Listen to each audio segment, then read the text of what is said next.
তো নমস্কাৰ বন্ধু বান্ধৱীসকল, আশা কৰিছোঁ আপোনালোক সকলো ভালে আছে। তো আজি লৈ আহিছোঁ মই আপোনালোকৰ কাৰণে এটা গুৰুত্বপূৰ্ণ ভিডিঅ' বা আপডেটটো হ'ল যে আগষ্ট মাহৰ 3 তাৰিখৰ পৰা অৰুণোদয় আঁচনিৰ হিতাধিকাৰীসকলে ৩০০০কৈ টকা প্ৰদান কৰিব বা লাভ কৰিব। আৰু এই বিষয়ে কিন্তু অসমৰ মুখ্যমন্ত্ৰী ডক্টৰ হিমন্ত বিশ্ব শৰ্মা ডাঙৰীয়াই ঘোষণা কৰিছে। তো এতিয়া কথা হ'ল যে এই যিটো ৩০০০কৈ টকা প্ৰদান কৰিব আৰু এই টকাটো কোনসকলে লাভ কৰিব আৰু কোনসকলে লাভ নকৰে। কিন্তু এনেকুৱা বহুত সংখ্যক মানুহ আছে যিসকলে আগৰ টকা পাই আছিল বা বৰ্তমান টকা পোৱা বন্ধ হৈছে বা অৰুণোদয় আঁচনিৰ পৰা নাম কৰ্তন হৈ যাব পাৰে বা গৈছে। তো কোনসকলৰ নাম কৰ্তন হ'ব বা কোনসকলৰ নাম লিষ্টত থাকিব বা ৰেগুলাৰলি টকাটো পাই থাকিব, সকলোখিনি এই ভিডিঅ'টোৰ জৰিয়তে জনাই দিম। কিয়নো চৰকাৰে বহুতো নিয়ম জাৰি কৰিছে আৰু এই যিসকল নিয়মসমূহ মানিব বা মানি চলিব, সেইসকলে টকাটো প্ৰদান কৰিব বা পাব, লাভ কৰিব। আৰু যিসকলে নিয়মবোৰ মানি নচলে বা মানি চলা নাই, সেইসকলৰ নাম কিন্তু কৰ্তন হ'ব।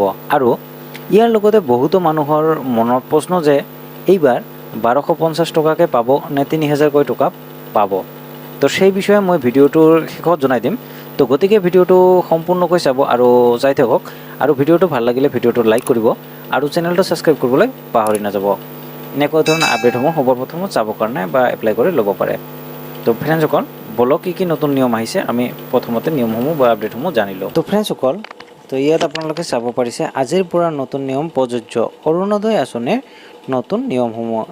এই 5টা নিয়ম মানিলেহে লাভ কৰিব টকা। তো কি 5টা নিয়ম আমি সবিশেষ জানি লওঁ। তো 1 নম্বৰ, পৰিয়ালৰ সকলো সদস্য আধাৰ সংযোগ বাধ্যতামূলক।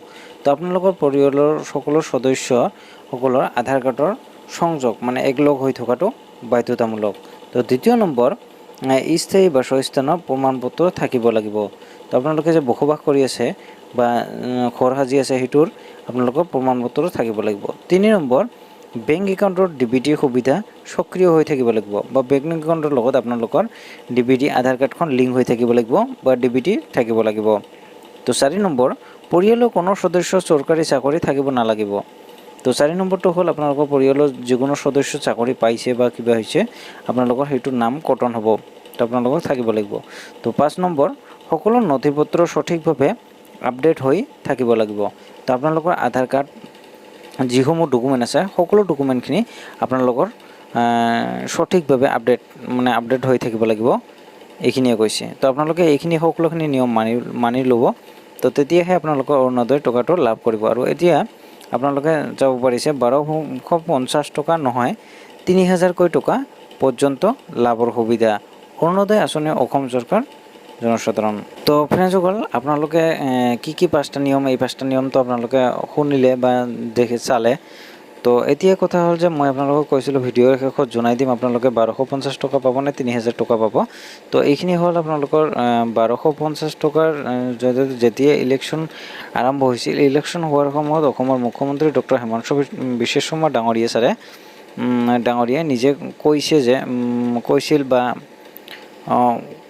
১২৫০ টকাৰ জৰিয়তে আমি ৩০০০কৈ টকা প্ৰদান কৰিম, এনেকৈ কৈছিল। তো এতিয়া ময়ো ভালদৰে গম নাপাওঁ, কিন্তু আপোনালোকে যেতিয়া আপোনালোকৰ বেংক একাউণ্টত বা আপোনালোকৰ অফিচত টকাটো সোমাব বা আপোনালোকে অৰুণোদয় আঁচনিৰ টকাটো লাভ কৰিব, তেতিয়াহে আপোনালোকে গম পাব ১২৫০ টকাৰ কাৰণে ৩০০০০ টকা পৰ্যন্ত লাভৰ সুবিধা ইয়াত আপোনালোকে জানিব পাৰিছে।